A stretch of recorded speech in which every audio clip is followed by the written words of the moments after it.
கிறிஸ்துவுக்குள் அன்பான சகோதர சகோதரிகளுக்கு ஆண்டவராகிய இயேசு கிறிஸ்துவின் நாமத்தினால் என் வாழ்த்துக்கள். இன்றைய நாள் தியானத்திற்கென்று தெரிந்து கொள்ளப்பட்ட தேவவசனம் தீத்துக்கு எழுதின நிருபத்திலிருந்து 2ஆம் அதிகாரத்தினுடைய 7ஆம் வசனம். நீயே எல்லாவற்றிலும் உன்னை நற்கிரியைகளுக்கு மாதிரியாக காண்பித்து. அன்பானவர்களே, இந்த வசனத்திலே அப்போஸ்தலனாகிய பவுல் தன்னுடைய சீசனாகிய தீத்துவை பார்த்து சொல்லுகிற ஒரு வார்த்தை என்னவென்றால், அந்த அட்வைஸ் என்னவென்றால், நற்கிரியைகளுக்கு உன்னை நீயே ஜனங்களுக்கு மாதிரியாக காண்பித்து பழகு என்று சொல்லுகிறார். அன்பானவர்களே, இது வாழ்க்கையில மிக மிக கஷ்டமான விஷயம் என்னவென்றால், நம்முடைய நல்நடத்தை, நம்முடைய நற்கிரியைகளை பிறருக்கு காட்டுவது, அதாவது வேஷம் போடுவதல்ல. கர்த்தருடைய ஆவி நம்மில் செயல்படும் போது நாம் நடக்கிற ஒவ்வொரு பாதையில நம்முடைய செயல்கள் எப்படி இருக்கும் என்றால், அது தேவனில் நாம் நிலைத்திருந்து நாம் ஆவிக்குரிய கனிகளை கொடுக்கிற ஒரு வாழ்க்கையா இருக்கும்.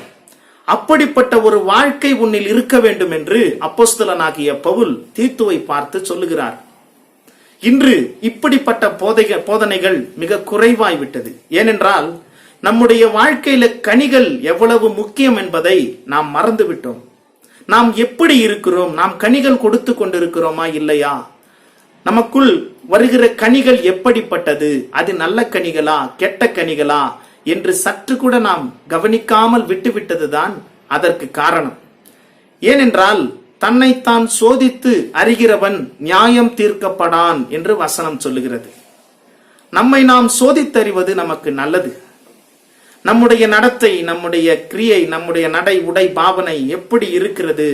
4 பேர் மக்கள் அதை பார்க்கும் பொழுது அதற்கு உண்மையாகவே அவர்களுக்கு முன்பாக நான் இயேசுவின் சாட்சியாய் இருக்கிறேனா என்பது மிகவும் அவசியம் என்று பார்க்கிறோம். ஏனென்றால் போதிக்கிறவர்கள் அதிகமாகிவிட்டார்கள், ஆனால் வாழ்க்கையை காண்பிக்கிறவர்கள் குறைவாய்விட்டார்கள்.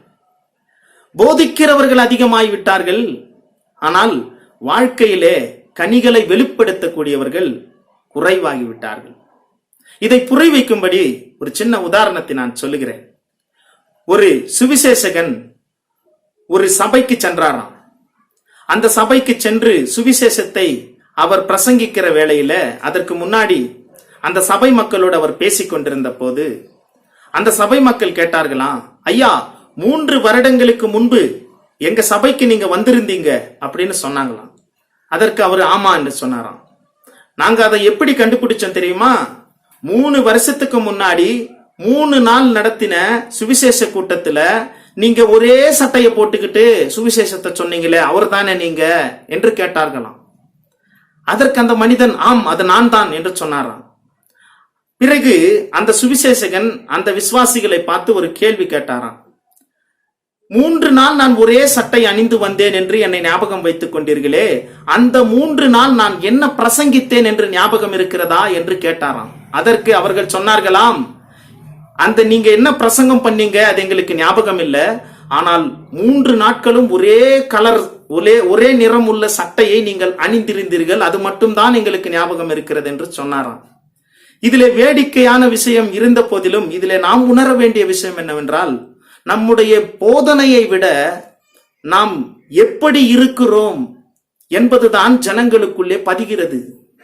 போதனை நிமித்தம் செவிகள் மூலமாய் கேட்டு இருதயத்திலே உணர்கிறவர்கள் மிக குறைவு. ஆனால் எதையாகிலும் ஒரு விஷயத்தை பார்க்கும் பொழுது ஜனங்கள் அவ்வளவு எளிதாக அதை மறக்க மாட்டார்கள். ஆமன்பானவர்களே, நாம் போதனையினால் கேட்கிற விஷயத்தை விட கண்களால் பார்க்கிற விஷயம் நம்முடைய எண்ணங்களில் மிக அதிகமாய் பதிந்துவிடும் என்பதுதான் உண்மை. இதே போலதான் பெற்றவர்கள் கூட தங்கள் பிள்ளைகளுக்கு நீ அப்படி இருக்கணும், இப்படி இருக்கணும், இதை செய்யக்கூடாது, அதை செய்யணும்னு சொல்லி எத்தனையோ போதிப்பாங்க. ஆனால் அதே பெற்றவர்கள் அந்த தவறையே அவர்கள் செய்யும் போது அந்த பிள்ளை அந்த பெற்றோர்களை பார்க்குமானால் நிச்சயமாய் அந்த பிள்ளை நிச்சயமாய் பெற்றோர்களுடைய வார்த்தை கேட்க வாய்ப்பே கிடையாது. ஒரு நாள் நிச்சயமாய் அந்த பெற்றோர்களை பார்த்து அந்த பிள்ளை எதிர்த்து பேசுவான். எனக்கு இத்தனை போதித்தீர்களே, அதை நீங்கள் செய்து கொண்டிருக்கிறீர்களே, நீங்கள் என்ன யோக்கியமா என்று கேட்டுவிட்டால் அந்த பெற்றோர்களால் பதில் சொல்ல முடியாது. அது போலதான் அன்பானவர்களே, போதிக்கிறது மிக எளிது, ஆனால் நல்ல தேவ கனிகளுள்ள வாழ்க்கை வாழுவது மிக கஷ்டம்.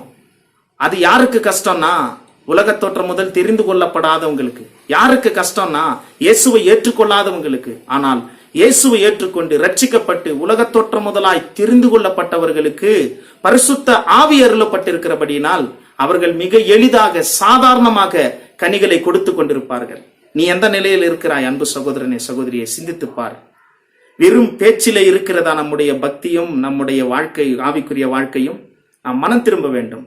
நம்முடைய வாழ்க்கையிலே தேவ பக்தியும் கனிகளும் வெளிப்படும் போது நிச்சயமாக எல்லாரும் சிந்திக்க ஆரம்பிப்பார்கள். தேவனுடைய நாமம் மகிமைப்படும். கர்த்தர் தாமே நம்மை ஆசீர்வதிப்பாராக. ஆமென்.